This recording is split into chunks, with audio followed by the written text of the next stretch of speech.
seksi sih gitu kan.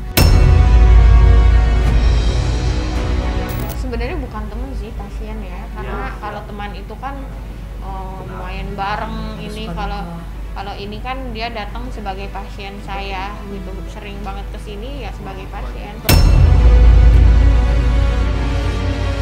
Kan segimanapun saya juga nggak mau dijudge pelakor gitu ya. Segimanapun ini bulan suci Ramadan gitu, kurang baik banget kalau misalnya saya harus disebut pelakor nih.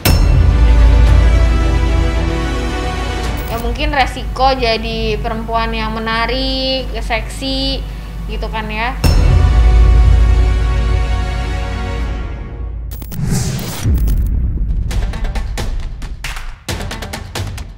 Kisruh perebutan anak yang melibatkan sepasang suami istri warga negara asing, yakni Amy BMJ dan Eden Wong, nampak tak henti-hentinya menggegerkan dan membuat jagat maya bertanya-tanya tentang apa yang sebenarnya terjadi. Hingga 4 anak yang tak berdosa ikut terseret pula dalam pusaran gelap konflik mereka berdua. Pasalnya, Eden Wong memutuskan untuk memboyong sang putri ke muka publik dalam aksi klarifikasi yang dilakukannya lewat podcast milik Dr. Richard Lee belum lama ini. Bukan hanya itu, makin liarnya perbincangan akan kasus sengketa 4 anak tersebut juga menggulirkan tanya lain tentang siapa sebenarnya sosok Tisha Ernie. Bagaimana tidak, sekelompok netizen masih menelan bulat-bulat tudingan Amy yang menyebut bahwa Tisha tidak hanya mencuri hati sang suami, tetapi juga mengambil paksa anak-anaknya, meski sang putri telah membeberkan fakta lain di balik kejadian yang kini viral itu. Beredar luasnya, kasus ini pun tidak hanya mencuri perhatian netizen semata. Pasalnya, Dr. Siska yang merupakan dokter kecantikan Tisha ikut buka suara. Lantas, seperti apa tabiat dan sosok asli Tisha Ernie menurut pandangan dokter kecantikannya? Dan benarkah pula Dr. Siska memiliki hubungan yang cukup dekat dengan Tisha Ernie? Sebenarnya bukan teman sih pasien ya, jadi jangan dibilang teman ya, karena kalau teman itu kan main bareng ini, kalau ini kan dia datang sebagai pasien saya gitu, sering banget kesini ya sebagai pasien. Jadi nggak ada nggak ada kita hubungan kayak hangout bareng gitu enggak. Jadi lebih tepatnya pasien. Dia sih sosoknya ceria ya, emang seksi sih gitu kan, ceria, seksi. Selama ini saya tidak pernah ada masalah sih. Dia sosoknya ya gitu aja sih yang saya tahu, orangnya ceria, seksi dan apa adanya. Dia pasien saya, sering bertemu di sini lebih lah dari 6 kali untuk treatment. Jadi lebih ke perawatan, kemudian kita ngobrol, itu pun ya karena ada isu-isu ya aku bercanda, itu gimana sih ceritanya, gini-gini, paling saya nanya seperti itu, kemudian dia memberikan klarifikasi gitu. Untuk yang sekarang pun dia belum ada jawaban sih, mungkin gimana pun juga kan ada rasa malu, shock seperti itu kan. Saya sih melihatnya di sini saya kan orang lain ya, gitu. Melihatnya ya simpatik juga kepada ibu yang kehilangan anaknya, tapi di sini juga saya agak bingung kenapa bisa terjadi hal yang seperti itu. Karena ada videonya di mana ada anaknya ya teriak-teriak, padahal kan itu ibunya. Kok bisa seperti itu? Makanya maksud saya ini di sini saya sebagai dokter melihat bahwa psikologis anaknya tuh kok bisa ketakutan sama ibunya gitu kan. Berarti di sini yang disalahkan itu sebetulnya tuh tidak bisa ada yang benar dan salah, itu relatif gitu kan ya. Intinya kita tidak bisa menghakimi seseorang mana yang benar dan salah tanpa tahu kebenaran yang sebenarnya. Ya mungkin resiko jadi perempuan yang menarik, seksi gitu kan ya. Saudari BMJ yang melaporkan terkait dugaan adanya peristiwa pidana perzinahan dan atau menghalangi pemberian ASI eksklusif. Terlapornya 2 orang, saudara WMG dan saudari ES alias TE. Ya. Ini baru kemarin tanggal 6 diterima laporannya. Saat ini penyidik masih melakukan pendalaman dalam proses penyelidikan. Saya sih di sini berempati untuk ibunya yang dipisahkan oleh anaknya, tapi lebih baik juga ibunya juga untuk memeriksakan diri ke psikolog, kemudian ke psikiater, gitu kan. Di sini juga bapaknya juga sama, harus bisa merangkul ibunya, karena bagaimanapun seorang anak itu butuh figur ibu, dan anaknya pun harus dirangkul, jangan sampai dipisahkan dan diberikan hal-hal yang tidak, karena ada dengar-dengar juga katanya anaknya itu di brainwash lah, diberikan hal-hal yang tidak baik tentang ibunya. Ya, jadi kalau tadi seperti cerita ya katanya, malah anak ini yang disuruh membuka sendiri ya aib orang tuanya di sosmed. Itu sangat tidak bijak sama sekali. Itu pelanggaran hak asasi anak juga itu, ya. Pelanggaran hak asasi manusia anak. Kalau yang saya tangkap, anaknya ini stres karena masalah orang tuanya, gitu. Berarti kan harus diselesaikan dengan baik-baik supaya tidak ada korban. Jadi di sini jangan hanya menyalahkan pihak lain, akan tetapi harus dilihat juga nih dari dalam rumah tangganya sendiri seperti apa, anak-anaknya, bapaknya, ibunya. Nah, semuanya harus introspeksi, termasuk pihak ketiga pun sebetulnya saya tidak menyarankan untuk masuk kalau misalnya mereka masih belum jelas itu statusnya. Jadi ini ada pelajaran juga untuk kita semua.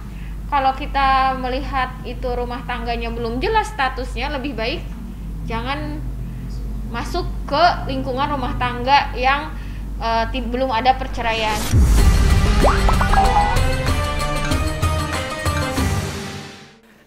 Selamat, mana kameranya? Menurutmu musik itu halal atau haram? Wah, gue susah tuh jawabnya tuh. Coba. Serius? Bisa, coba. Oh, ada yang bisa. Sharing. Masa nggak mau dicoba? Coba dong. Menangis, tapi ku terima semua keputusan yang telah kau buat. Satu yang harus kau tahu. Tolong di stop. Ku menanti Di stop dong, Mas, tolong, Mas. kau untuk kembali. Jangan. Lalu tuh masih ranking. Aduh ya Allah.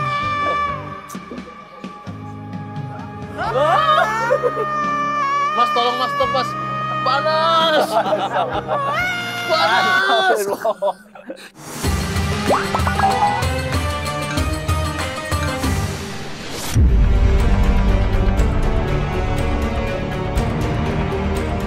Terlepas dari pengakuan Dr. Siska soal watak dan tabiat asli dari sosok Tisha Ernie, hingga sampai saat ini Eden Wong masih ngotot serta membantah tegas tudingan dari mulut Amy yang menyebut dirinya dan Tisha Ernie memiliki hubungan spesial.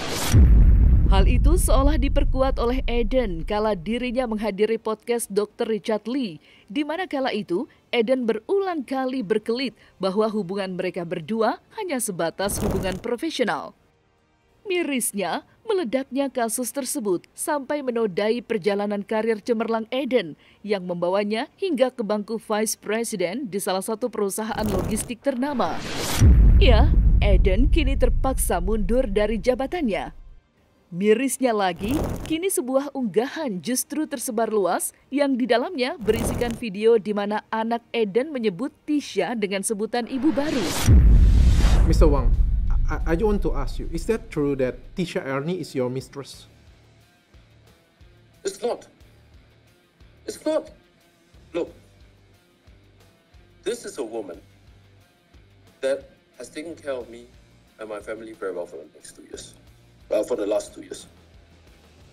This is a woman who is still here and a wife, but she doesn't like the responsibility of a mother and a wife.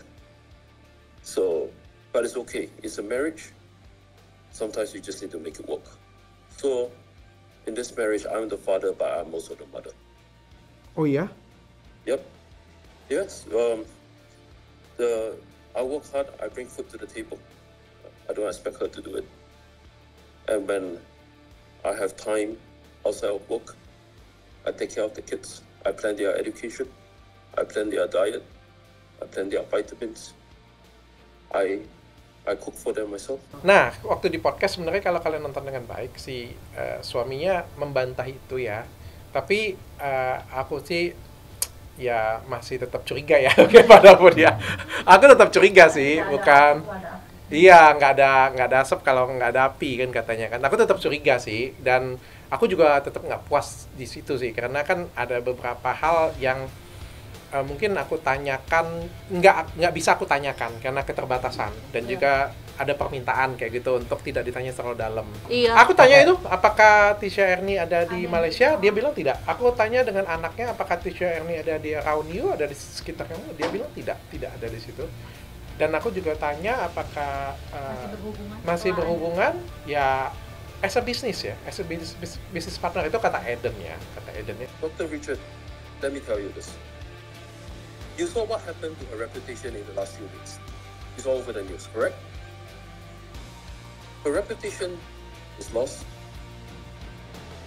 She's not safe in this country. I have my reputation destroyed. I have lost my job because I'm just focused on protecting my kids. But they are my kids. It's totally fine for me to protect them. If she's my mistress and she's after my money, why is she still here? Why is she the one who set out us to safely leave the country? There is no meaning there. Dr. Richard, there's a bunch of lies over here that I was surprised myself with the netizen backlash. To be honest, I was very surprised. Because when this all started, I thought, the premise and context is so ridiculous that nobody will ever believe it. Because I'm a father here, being accused of holding on to my 4 kids because I want to be with my mistress, and I'm willing to go down the path of keeping my 4 kids and being with my mistress until I lost my reputation and also my job. Which man would do that? Every man who has a mistress will pick up the kids immediately. Who would drag on 4 kids? If I give 4 kids to Amy today and we are not divorced, I literally don't have to spend money and give her any support money. It's cheaper for me. If I give Amy even 2 kids and she's not doing all this, I will still have a job, I still have my reputation. Paling enggak itu yang dirasakan anaknya. Paling enggak ya. Apa yang dirasakan anaknya itu. Tapi kenapa mamanya seperti itu? Kan ada penyebabnya juga. Aku nggak membenarkan juga nih. Aku nggak benarin juga bahwa si emaknya ini benar kayak gitu. Emaknya pasti benar. Pasti ada sesuatu dong. Kenapa si ibunya ini mungkin stres atau mungkin tertekan sehingga melakukan itu. Pasti ada pemicunya juga. Maka kita harus bijaksana kayak gitu. Your husband got fired by this work. And now after this case blowing up, what's your response? Oh, that one I have no idea. Di luar perbincangan miring yang kini seakan menyelimuti nama baiknya, kejadian itu bukanlah pengalaman pertama bagi Tisha Ernie yang dilabeli sebagai pelakor. Ya, pada tahun 2021 silam, pedangdut sensasional itu juga pernah mengalami kejadian yang serupa. Pasalnya, saat itu Tisha sempat viral usai dituding sebagai orang ketiga yang menghancurkan bahtera rumah tangga antara komedian Sule dan Natalie. Namun, lambat laun lembaran tidak enak dalam buku kehidupannya itu pun sirna setelah Tisha memberanikan diri untuk maju ke hadapan publik. Pada kesempatan itu, Tisha sejatinya membenarkan bahwa dirinya memiliki hubungan cukup spesial dengan sang komedian. Akan tetapi, kedekatan mereka terjadi sebelum Sule mengikat tali suci pernikahan dengan Natalie. Hal yang sama pun dituturkan oleh Dr. Siska. Seperti diketahui, ketika kisah romansanya dengan Sule terkuak, Tisha sempat memberikan klarifikasinya di dalam kanal YouTube milik Dr. Siska. Lantas, seperti apa pandangan Dr. Siska usai pasiennya itu kembali terseret isu orang ketiga? serta bagaimana pula tanggapan Dr. Siska tentang kedekatan antara Sule dan Tisha. Waktu itu dia sih cerita sama saya kalau dia ini tuh pernah mengenal secara online lewat salah satu komedian, tapi belum pernah bertemu. Jadi kan ibaratnya DM-an lah ya gitu loh. Saat itu pun DM-annya itu DM yang lama, jadi si komedian ini pun belum ada status suami istri ya dengan siapapun. Waktu itu dia statusnya tuh single, duda gitu. Jadi menurut saya waktu itu dia bukan pelakor karena DM-an sama orang yang statusnya single. Sebelum mereka menjalin hubungan sampai akhirnya menikah gitu. Lama juga sih, every time every day kali ya, selalu WhatsAppan. Awalnya kan DM-an ya, DM-an, Kang Sulenya pengen minta nomor WhatsApp saya, ya kita kasih karena memang dia membutuhkan model untuk video klip dia, entah lagu apa ya saat itu. Terus ya udah percakapan yang akhirnya mengiring kayak jatuhnya kayak BTM gitu ya gitu. Dia gitu doang sih sampai di WhatsApp, terus video callan kadang biasanya kalau pas syuting ya udah dia biasa video call gitu. Kalau aku pribadi ya sebagai wanita nih, aku tanya sama kalian ya, di saat kalian merasa kesepian saat lockdown menyerang nih ya, nggak banyak aktivitas di luar sana, terus gue sebagai perempuan yang merantau di Jakarta sendiri gitu, terus selalu insecure apakah ada yang menginginkan saya sebagai istrinya atau apa, dan terus kemudian ada Kang Sule yang selalu menyupport, menyemangati, video callan terus. Dan ingat ya, saya nggak pernah video call di awal, dia yang selalu video call aku pertama. Saya nggak pernah seperti itu gitu. Jadi ya udah ada baper sedikit ada. Kalau benar ya benar, saya berbicara tentang fakta ya, no halu-halu ya. Kalau dibilang kenalnya, yang jelas saya kenalnya dan melakukan pendekatan gitu ya. Terus sebelum dia menikah dengan Mbak Natali, menjawab ya, yang jelas saya berbicara tentang fakta bahwa memang benar, saya memang ada pendekatan. Saya nggak bilang nggak ada pendekatan gitu ya. Cuman ya konteksnya saya nggak yang maksudnya masuk dalam hubungan rumah tangga mereka setelah mereka menikah ini, nggak, sebelum. Saat itu berarti status Kang Sule single dong. Dan saya yakin juga tidak mungkin cuma saya yang dapat DM sampai move ke WhatsApp gitu. Apalagi ya seorang Kang Sule yang udah punya nama gitu ya, pasti kan berhak saja siapa saja yang berhak untuk dia DM konten tercantik di luar sana. Ya intinya sih kalau yang waktu itu berbeda dengan sekarang, memang isu gitu kan. Nah saya ini kan tuh memang ternyata isunya tuh sekarang juga sama. Intinya ini sih introspeksi untuk kita semua perempuan, hati-hati dalam memilih pasangan gitu, karena apapun itu lebih baik kita berhubungan dengan orang yang sudah jelas statusnya, karena akan jadi backfire untuk kita. Kalau memang orang itu statusnya belum jelas sih, kita mending jauh-jauh aja gitu ya. Ini sih memang yang namanya perasaan kita juga nggak bisa mengatur kan ya, akan tetapi lebih baik kita rem dulu lah sampai orang itu jelas statusnya. Nggak tahu juga lah, biarkanlah mulut netizen yang lebih bisa menilai ya kan, mereka lebih pintar kan. Ruginya ada juga, karena kan segimanapun saya juga nggak mau dijudge pelakor gitu ya, perebut suami orang lah, pengganggu rumah tangga orang gitu. Meskipun saya memang dulu mantan model seksi gitu, jadi gimana ya, cukup terganggu untuk nama karir saya gitu loh. Udahlah cukup model seksi aja, jangan sampai ada seperti kayak begini gitu. Saya sarankan sih untuk perempuan-perempuan lebih jelas, karena di sini tuh yang dirugikan dan konotasinya negatif ini adalah perempuan. Padahal kesalahannya itu bukan hanya di perempuan gitu, bisa juga kesalahannya ada di laki-lakinya. Tapi korbannya, stereotipnya itu kepada perempuan, dikatain pelakor gitu.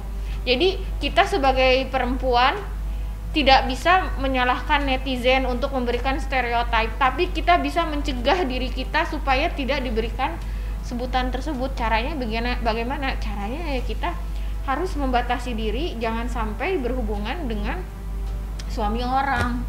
Itu jangan sampai kita terlibat asmara dengan orang yang statusnya itu belum jelas. Dan saya rasa juga ini pelajaran lah untuk kita semua.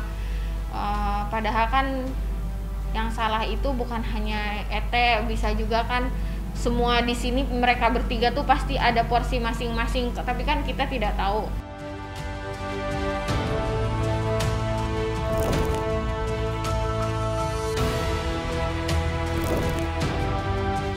Nah, selesai sudah Cumi Lovers. Saksikan terus Cumi Camp In-Depth, kabar lengkap, mendalam, dan akurat dari narasumber terpercaya. Dan jangan lupa untuk like, subscribe, dan juga share channel YouTube Cumi Cumi.